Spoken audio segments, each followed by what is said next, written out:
थोड़ो वरी शैतान मुँह जो तव्हांजो दुश्मन आहे, मुसलमाननि जो दुश्मन आहे, थोड़ो वसवसो विझे थो, ख्याल विझे थो, इश्काल विझे थो, शुबो विझे थो। अॼु त अल्लाह जो रसूल सल्लल्लाहु अलैहि वसल्लम आहे कोन, उन जा कहिड़ा हक़ हूंदा, उन जो कहिड़ो अदब हूंदो, उन जो कहिड़ो एहतराम हूंदो, उन जी कहिड़ी इज़त करणी हूंदी। अज़ीज़ भाई बुज़ुर्गो, यकीन जानियो अल्लाह रब्बुल आलमीन जंहिंखे एहसान करार दिनो आ, जैके इनाम करार दिनो आ मुझे तव्हां जे मथा, उहा शख्सियत मौजूद हुजे या न हुजे, उन जी इज्जत, उन जो अदब, उन जो एहतराम, उन जो मकाम ता क़यामत जारी ऐं सारी आ। उन जो अंदाज़ो छा है, उन जो मकाम, उन जी इज्जत, उन जो अदब ऐं एहतराम आओ ऐं तव्हां कीअं कंदासीं। अज़ीज़ भाई बुज़ुर्गो, अल्लाह रब्बुल आलमीन कुरान मजीद के अंदर इरशाद फरमायो, इन्ना अरसलनाका शाहिदन व मुबश्शिरन व नदीरा। असा पैगंबर जनाब मोहम्मद रसूलुल्लाह सल्लल्लाहु अलैहि वसल्लम के फेरो व नुमिनु बिही व नतवक्कलु अलैहि व नऊज़ु बिल्लाहि मिन शुरूरि अनफुसिना व मिन सय्यिआति अअमालिना। मन यहदिहिल्लाहु फला मुदिल्ल लहु व मन युद्लिल फला हादिय लहु व नशहदु अन ला इलाहा इल्लल्लाहु वहदहु ला शरीका लहु व नशहदु अन्न मुहम्मदन अब्दुहु व रसूलुहु। अल्लाहुम्मा सल्लि अला मुहम्मदिन व अला आलि मुहम्मद कमा सल्लैता अला इब्राहीम व अला आलि इब्राहीम इन्नका हमीदुम मजीद। अल्लाहुम्मा बारिक अला मुहम्मदिन व अला आलि मुहम्मद कमा बारकता अला इब्राहीम व अला आलि इब्राहीम इन्नका हमीदुम मजीद। फ़अऊज़ु बिल्लाहि अस्समीइल अलीम मिनश शैतानिर रजीम मिन हमज़िही व नफ़्ख़िही व नफ़्ख़िही। बिस्मिल्लाहिर रहमानिर रहीम। या अय्युहल्लज़ीना आमनु इत्तक़ुल्लाहा हक़्क़ तुक़ातिही फ़ला तमूतुन्ना इल्ला व अंतुम मुस्लिमून। या अय्युहन्नासु इत्तक़ू रब्बकुम अल्लज़ी ख़लक़कुम मिन नफ़्सिन वाहिदा व ख़लक़ मिन्हा ज़ौजहा व बस्स मिन्हुमा रिजालन कसीरन व निसाअ वत्तक़ुल्लाहा अल्लज़ी तसाअलून बिही वल अर्हाम इन्नल्लाहा काना अलैकुम रक़ीबा। या अय्युहल्लज़ीना आमनु इत्तक़ुल्लाहा व क़ूलू क़ौलन सदीदा युस्लिह लकुम अअमालकुम व यग़फिर लकुम ज़ुनूबकुम व मन युति'िल्लाहा व रसूलहु फ़क़द फ़ाज़ फ़ौज़न अज़ीमा। अम्मा बअद क़ाल अल्लाहु तआला फ़िल क़ुरआनिल मजीद वल फ़ुरक़ानिल हमीद। या अय्युहल्लज़ीना आमनू ला तुक़द्दिमू बैना यदयिल्लाहि व रसूलिही वत्तक़ुल्लाह इन्नल्लाहा समीउन अलीम। अल्लाहुम्मा रब्बि ज़िदनी इल्मा रब्बि इश्रह ली सदरी व यस्सिर ली अमरी वहलुल उक़दतम मिन लिसानी यफ़क़हू क़ौली। अल्लाहुम्मा इन्नी असअलुका इल्मन नाफ़िअन व अमलन मुतक़ब्बलन व रिज़्क़न तय्यिबा। तमाम तारीफ़ों वलाई वाखान किबरियाई अल्लाह अहकमुल हाकिमीन जेड़ा जेको असांजो हक़ीक़ी ख़ालिक मालिक राज़िक पालनहार आहे। हमदो सना खां पोइ अज़ीज़ भाइयों ऐं बुज़ुर्गो, मुख़्तसर गुफ्तगू, मुख़्तसर गुज़ारिशात क़ुरआन ऐं हदीस की रोशनीअ में सही दलाइल सां तव्हांजे साम्हूं पेश ख़िदमत आहे। अज़ीज़ भाइयों ऐं बुज़ुर्गो, दुनिया में तमाम घणियूं शख़्सियतूं, तमाम घणा इंसान, तमाम घणे वॾे मक़ाम ऐं इज़्ज़त वारा माण्हू आया ऐं ईंदा रहंदा ता क़यामत। इहो सिलसिलो अल्लाह रब्बुल आलमीन जारी ऐं सारी कयो। पर आदम अलैहिस्सलातु वस्सलाम खां वठी करे ता क़यामत सब खां वधीक अफज़ल तरीन, सब खां वधीक मुअज़्ज़ज़ तरीन शख्सियत, सब खां वॾे में वॾो मक़ाम, सब खां वॾे में वॾे अल्लाह के महबूब तरीन शख्सियत जेकी गुज़री आहे, उन शख्सियत जे बारे में ख़ुदि अल्लाह रब्बुल आलमीन इरशाद फरमायो, फरमाई सम्झो त उहो अल्लाह जो एहसान आहे तव्हांजे मथां। उहा शख्सियत कायनात जे सरदार जनाब मुहम्मद रसूलुल्लाह सल्लल्लाहु अलैहि व आलिहि वसल्लम। अल्लाह रब्बुल आलमीन इरशाद फरमायो, लक़द मन्नल्लाहु अलल मुमिनीन इज़ बअथ फीहिम रसूला। फरमाई अहले ईमान ते जेको शख्स पंहिंजे पाण के मुसलमान सराए, ईमान वारो सराए, ऐं अल्लाह फरमाया तो उनजे मथां अल्लाह रब्बुल आलमीन जो वॾे में वॾो एहसान इहो आहे त अल्लाह रब्बुल आलमीन उन इंसान ॾांहुं, उन उम्मत ॾांहुं, इन ईमान वारनि ॾांहुं, इन मुसलमाननि ॾांहुं जनाब मुहम्मद रसूलुल्लाह सल्लल्लाहु अलैहि वसल्लम खे नबी करे मोकिलियो। इहो अल्लाह जो वॾे में वॾो एहसान आहे। थोरो सोचो ऐं तव्हां जेका शख्सियत एहसान आहे मुंहिंजे ऐं तव्हांजे लाइ, दुनिया में मूं ते तव्हां ते को इंसान एहसान करे थो त असां उन एहसान जे हेठां सॼी ज़िंदगी दॿिजी उनजे साम्हूं ज़िंदगी गुज़ारियूं था। उनजे साम्हूं कॾहिं बि मथे आवाज़ कोन था कयूं, उनजे साम्हूं कॾहिं बि पंहिंजे पाण खे लय, सम्झो सिंधी लफ़्ज़ लय कोन था कयूं, छो जो उन इंसान जो असां ऐं तव्हांजे मथां एहसान हूंदो आहे। त थोरो सोचूं त इमामुल अंबिया जेको एहसान आहे उम्मत जे लाइ, त उन जा केॾा वॾा हक़ हूंदा मुंहिंजे तव्हांजे मथां, उनजी केॾी वॾी इज़त करणी आहे मूंखे ऐं तव्हांखे।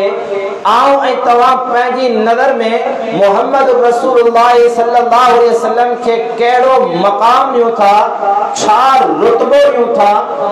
थोरो वरी शैतान मुंहिंजो ऐं तव्हांजो दुश्मन आहे, मुसलमाननि जो दुश्मन आहे, थोरो वसवसो विझे थो, ख़्याल विझे थो, इश्काल विझे थो, शुबो विझे थो।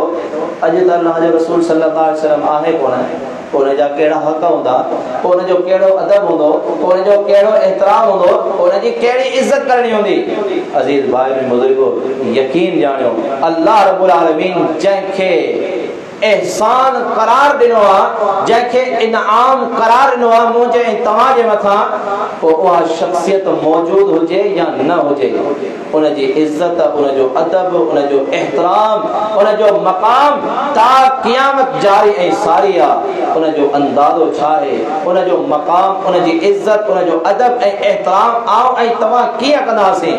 अज़ीज़ भाई बुज़ुर्गो, अल्लाह रब्बुल आलमीन क़ुरान मजीद जे अंदर इरशाद फरमायो, इन्ना अरसलनाका शाहिदन व मुबश्शिरन व नदीरा। असां पैगंबर जनाब मुहम्मद रसूलुल्लाह सल्लल्लाहु अलैहि व आलिहि वसल्लम खे रहमतुल लिल आलमीन बणाए करे मोकिलियो, असां गवाह बनाए करे मोकिलियो, असां ढिजारण वारो बनाए करे मोकिलियो, असां ख़ुशख़बरी ॾियण वारो बनाए करे मोकिलियो। वजह कहिड़ी आहे, मक़सद कहिड़ो आहे? फरमाए लितुमिनु बिल्लाहि व रसूलिही, ताकि तव्हां अल्लाह ऐं उनजे रसूल सल्लल्लाहु अलैहि वसल्लम ते ईमान आणियो। जॾहिं ईमान जी दावा कयो, जॾहिं मुसलमानी जी दावा करे छॾियो, पोइ मूं ते तव्हां ते ज़रूरी ऐं फ़र्ज़ ऐं वाजिब आहे व तुअज़्ज़िरूहु व तुवक़्किरूहु, अल्लाह जे पैगंबर सल्लल्लाहु अलैहि वसल्लम जी इज्जत भी करनी है, अल्लाह के रसूल सल्लल्लाहु अलैहि वसल्लम की तौक़ीर भी करनी है, अल्लाह के रसूल सल्लल्लाहु अलैहि वसल्लम जो अदब ए एहतराम भी करनो है। सवाल है वो अदब ए एहतराम आऊं ऐं तव्हां कीअं कंदासीं। अल्लाह के रसूल सल्लल्लाहु अलैहि वसल्लम की ज़ात मौजूद हुजे, शख्सियत मौजूद हुजे, अदब ए एहतराम वाज़ेह है, लेकिन अज आहे कान अल्लाह के रसूल सल्लल्लाहु अलैहि वसल्लम की ज़ात मौजूद, वो अदब किया, वो एहतराम किया। हाँ, इब्न हज़म रहमहुल्लाह फरमाइन था, इब्न क़य्यिम रहमहुल्लाह फरमाइन था, जेकर अज अल्लाह के रसूल सल्लल्लाहु अलैहि वसल्लम की ज़ात मौजूद कोने तो याद रखो मुसलमानन की जमात, अल्लाह के रसूल सल्लल्लाहु अलैहि वसल्लम जो फरमान, अल्लाह के रसूल सल्लल्लाहु अलैहि वसल्लम की हदीस मौजूद है, उन जी भी इज्जत, उन जो एहतराम, उन जो अदब यही वाजिब था जी अल्लाह के रसूल सल्लल्लाहु अलैहि वसल्लम की ज़ात मुबारक जो है। मुझे साथियों चंद मिसालूं करे मुख्तसर गाल के करे कोशिश कयां असांजा ख़ुसूसी मेहमान परे खां आयल कोई पहुची चुका आहिनि उन्हनि जा असल खिताब जो बात थींदा। अल्लाह रब्बुल आलमीन जॾहिं सूरह हुजरात नाज़िल कई उन जो शान नज़ूल आहे डिघो आहे। अल्लाह रब्बुल आलमीन सूरह हुजरात नाज़िल कई या अय्युहल्लज़ीना आमनू ला तुक़द्दिमू बैना यदयिल्लाहि व रसूलिहि वत्तक़ुल्लाह इन्नल्लाहा समीउन अलीम। या अय्युहल्लज़ीना आमनू ला तरफ़ऊ अस्वातकुम फ़ौक़ सौतिन नबी। जॾहिं ये आयत मुबारका नाज़िल थियूं रसूलुल्लाह सल्लल्लाहु अलैहि वसल्लम जो एक अज़ीम शान सहाबी ये आयत मुबारका ॿुधी करे घर वेही रहनि था, घर खां ॿाहिरि को था निकिरनि, घर खां ॿाहिरि को न। सही बुखारी जी रिवायत आहे उहे घर खां ॿाहिरि को था निकिरनि। रसूलुल्लाह सल्लल्लाहु अलैहि वसल्लम ॿ टे ॾींहं महफ़िल में गौर ऐं फ़िक्र कयो, उहो सहाबी ग़ाइब आहे। रसूलुल्लाह सल्लल्लाहु अलैहि वसल्लम पुछा कई, मालूमात थी त उहो सहाबी घर आहे, घुरायो वियो, जवाब ॾिनई त छा तव्हां अल्लाह जे क़ुरान जी आयत कान ॿुधी आहे? अल्लाह रब्बुल आलमीन इरशाद फरमायो पंहिंजे आवाज़नि खे अल्लाह जे रसूल सल्लल्लाहु अलैहि वसल्लम जी आवाज़ खां हेठि रखिजो, न त तव्हांजी अमाल, तव्हांजूं नेकियूं, तव्हांजूं भलायूं सभु तबाह ऐं बर्बाद आहिनि। रसूलुल्लाह सल्लल्लाहु अलैहि वसल्लम खे इहा ख़बर पई। रसूलुल्लाह सल्लल्लाहु अलैहि वसल्लम उनखे जन्नत जी बिशारत ॾिनी ऐं फरमाई इहा आयत तुंहिंजे लाइ कान्हे नाज़िल थी, बल्कि इहा आयत उन्हनि माण्हुनि जे लाइ नाज़िल आहे जंहिंजे साम्हूं अल्लाह जे रसूल सल्लल्लाहु अलैहि वसल्लम जो फ़ैसिलो ॿुधायो वञे, अल्लाह जे रसूल जो हुक्म ॿुधायो वञे या अल्लाह जे रसूल जी ज़ात मौजूद हुजे, उन जे बावजूदु अल्लाह जे रसूल सल्लल्लाहु अलैहि वसल्लम जी ज़ात जे मौजूदगीअ में इख्तिलाफ़ कनि ऐं पंहिंजे आवाज़ खे बुलंद करे वञनि, या अल्लाह जे रसूल सल्लल्लाहु अलैहि वसल्लम जी हदीस जे मुक़ाबले में पंहिंजे आवाज़ खे बुलंद कनि, पंहिंजी ॻाल्हि खे सचो कनि ऐं रसूलुल्लाह सल्लल्लाहु अलैहि वसल्लम जे हुक्म खे फ़ैसिले खे इनकारी ऐं रद्द करे छॾे। ही आयत मुबारका उन्हनि जे लाइ नाज़िल थी आहे। अज़ीज़ भाइयों बुज़ुर्गो, चंद वाक़ियात जॾहिं असीं ॾिसूं था सीरत मां, सहाबा मूंखे तव्हांखे सबक़ ऐं नसीहत ॾिनी। हीअ अॼु बाबरकत महफ़िल ऐं मजलिस आहे। इन महफ़िल ऐं मजलिस में बि अल्लाह जो क़ुरान ऐं मुहम्मद रसूलुल्लाह सल्लल्लाहु अलैहि वसल्लम जी अहादीस मुबारका बयान कयो वेंदियूं। अल्लाह जे रसूल जो मुंहिंजे मथां ऐं तव्हांजे मथां वॾे में वॾो हक़ आहे। अल्लाह जे रसूल सल्लल्लाहु अलैहि वसल्लम जो अदब ऐं एहतराम ईअं कयूं त रसूलुल्लाह सल्लल्लाहु अलैहि वसल्लम जी जॾहिं बि हदीस बयान कई वञे उन जे साम्हूं कंध झुकाए छॾियो। कंध झुकाइण जो मतिलबु आहे उनखे तस्लीम कयूं, उनखे मञो ऐं उन ते अमल कयूं ऐं उन जो अदब ऐं एहतराम कयूं। सैयदना साहिब फरमाइनि था, हिकु ॾींहुं मस्जिद नबवी में आऊं लेटियो पियो आहियां, सही बुखारी जी रिवायत आहे। फरमाइनि था आऊं लेटियो पियो आहियां, अमीर उमर अमीरुल मोमिनीन खलीफतुल मुस्लिमीन सैयदना उमर बिन ख़त्ताब रज़ियल्लाहु ताला पथरी खणी करे मूंखे हणनि था, ऐं पथरी जॾहिं लॻे थी उथां थो, उमर बिन ख़त्ताब रज़ियल्लाहु ताला मूंखे सर कनि था, वेझो थी आऊं वेझो थियुसि। मूंखे उमर रज़ियल्लाहु ताला अन्हु फरमायो, इहे मस्जिद में जेके ॿ माण्हू वेठा आहिनि पाण में ॻाल्हाइनि पिया, इन्हनि खे वेझो कयो। जॾहिं उन्हनि खे वेझो कयो वियो, उन्हनि खां उमर रज़ियल्लाहु ताला अन्हु पुछे थो त तव्हां किथां आया आहियो? उहे ताइफ वग़ैरह जो इलाइक़े जो ॿुधाइनि था, असां उतां खां आया आहियूं। अमीर उमर रज़ियल्लाहु ताला फरमाइनि था, जेकॾहिं तव्हां ॿाहिरियां न हुजो आहे, तव्हां हिते मदीने जा रहवासी हुजो आहे, तव्हांखे आऊं मारे मारे तव्हांजो बुरो हाल करे छॾिया हा।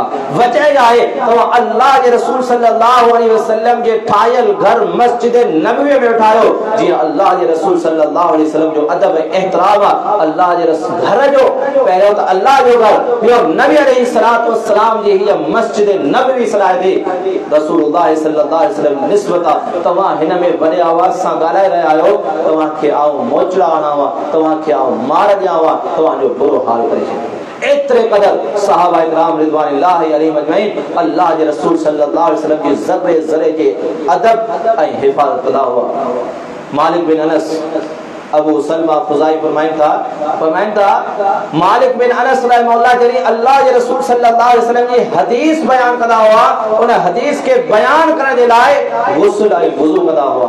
जने उन का पूछो वियो त तव्हां गुस्ल ऐं वुजू छो था कयो, उन जवाब दिनो अल्लाह के रसूल सल्लल्लाहु अलैहि वसल्लम की तौकीर आहे, इज्जत आहे, उन जो मकाम ही हुआ, अदब ही हुआ, एहतराम ही हुआ। रसूलुल्लाह सल्लल्लाहु अलैहि वसल्लम की हदीस बयान कजे तने भी इंसान पाकीदा पाकीदा इंसान होजे, पाक ऐं साफ होजे, वुजू की हालत में होजे, अल्लाह के रसूल सल्लल्लाहु अलैहि वसल्लम की हदीस बयान कजे। सैयदना मालिक बिन अनस के बारे में खुद अचे तो ठीक है जी, अबू इसहाक जे बरसा गुजरन था, ओए हदीस बयान करे रहा है आई महफिल एतरी तंग आने में वेहण की जगह काने का। मालिक बिन अनस रहमहुल्लाह उता हली करे हलिया वजन था, सिर्फ एतरो चवन था त हेन मजलिस में वेहण की जगह काने मोजी जेको जान मोजो नफ्स मोजी दिल या गवारा कांदी करे या पसंद कांदी करे त आओ बे करे अल्लाह के रसूल सल्लल्लाहु अलैहि वसल्लम की हदीस के बुधा, छो जो इन में आओ समझा तो अल्लाह के रसूल सल्लल्लाहु अलैहि वसल्लम की हदीस की तौकीर, अल्लाह के रसूल सल्लल्लाहु अलैहि हदीस की जो अदब ऐं एहतराम को थींदो, इन जे करे अदब ऐं एहतराम ही हुआ आओ सही वे करे झुकी वेही करे अल्लाह के रसूल सल्लल्लाहु अलैहि वसल्लम की हदीस मुबारका के बुधा। मुझे अजीज साथियों गाल के इख्तिताम गाल जो इख्तिताम कयो था, खत्म करने की कोशिश कयो था, आखिर में सिर्फ खुलासा कलाम ही हुआ।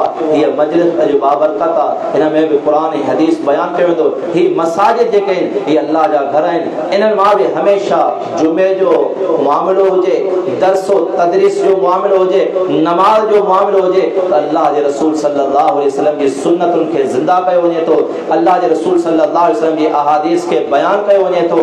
इन जे करे आओ तव्हां इन मस्जिद में वध हाज़िरी मिलियो नमाज़न के टाइम ते, यो अल्लाह जो हुक्म भी आहे, रसूलुल्लाह सल्लल्लाहु अलैहि वसल्लम जो हुक्म भी आहे ऐं सुन्नत भी आहे अल्लाह के रसूल सल्लल्लाहु अलैहि वसल्लम जी। ऐं बियो जिते भी दीनी प्रोग्राम थियन था मुख्तसर या तवील, उन में असा यकीनी हाज़िरी बनायो ऐं हाज़िरी खां पोइ उन्हनि के सही माना में दिलो जान सां ॿुधो ऐं दिलो जान सां क़बूल कयो ऐं क़बूल करण खां पोइ उन्हनि ते अमल करण की कोशिश कयूं। इहो वॾे में वॾो अल्लाह के रसूल सल्लल्लाहु अलैहि वसल्लम जो मुंहिंजे तव्हां जे मथां हक़ आहे, इन हक़ के अदा करण की कोशिश कयूं। अल्लाह रब्बुल आलमीन खां दुआ आहे अल्लाह रब्बुल आलमीन मूंखे तव्हां के मुहम्मद रसूलुल्लाह सल्लल्लाहु अलैहि वसल्लम जी शान अजमत मुहम्मद रसूलुल्लाह सल्लल्लाहु अलैहि वसल्लम की रिसालत के सही माना में समझी करे ऐं उन के मञण जी, उन खां पोइ उन जे मुताबिक ज़िंदगी बसर करण जी तौफ़ीक़ अता फरमाए। वमा अलैना इल्लल बलाग।